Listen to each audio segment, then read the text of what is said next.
So in today's video, I'll be showing you how to fix PhysX SDK not initialized this problem in Mafia 2. So all you have to do is just to go to web browser and then just search for PhysX Mafia 2 download.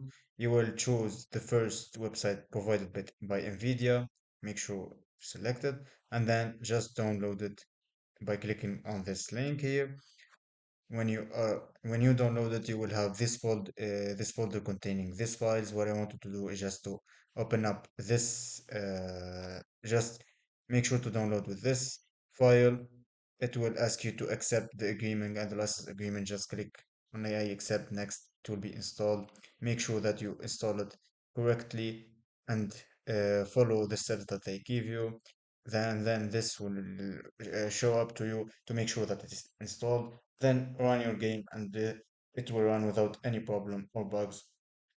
So that's all. If you like this video, please don't forget to subscribe, hit the like button for more tutorials.